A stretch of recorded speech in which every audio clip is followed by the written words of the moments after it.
Chapter 4 The Shadow with Sharp Claws. Now what's the use, pray tell me this, when all is said and done? 1,000 things and one to learn, and then forget the one? For when that one alone you need, and nothing else will do, what good are all the 1,000 then? I do not see. Do you? Peter Rabbit. Forgetting leads to more trouble than almost anything under the sun. Peter Rabbit knew this. Of course he knew it. Peter had had many a narrow escape just from forgetting something. He knew just as well as you know that he might as well not learn a thing as to learn it and then forget it. But Peter is such a happy-go-lucky little fellow that he is very apt to forget, and forgetting leads him into all kinds of difficulties, just as it does most folks.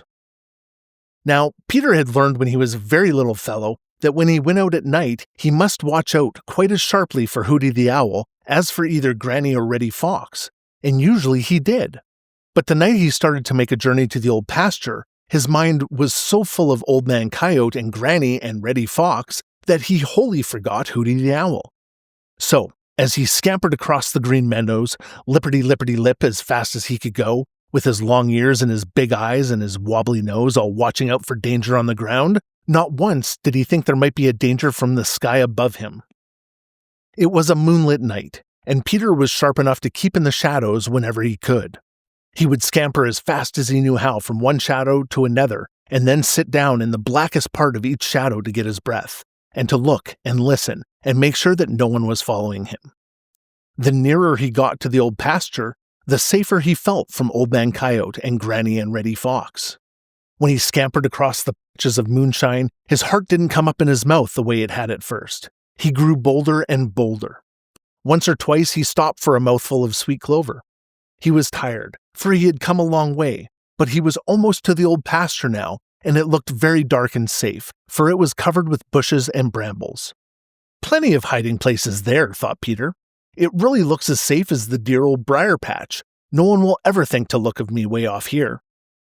Just as he spied a patch of sweet clover out in the moonlight, his mouth began to water. I'll just fill my stomach before I go into the Old Pasture, for there may not be any clover there, said Peter. You'd better be careful, Peter Rabbit, said a wee warning voice inside him. Pooh, said Peter. There's nothing to be afraid of way up here. A shadow drifted across the sweet clover patch. Peter saw it. That must be made by a cloud crossing the moon, said Peter, and he was so sure of it that he didn't even look up to see, but boldly hopped out to fill his stomach. Just as he reached the patch of clover, the shadow drifted over it again. Then, all in a flash, a terrible thought entered Peter's head.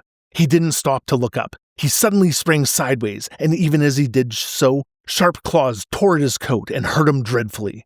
He twisted and dodged, and jumped and turned this way and that way, and all the time the shadow followed him. Once again, sharp claws tore at his coat and made him squeal with pain.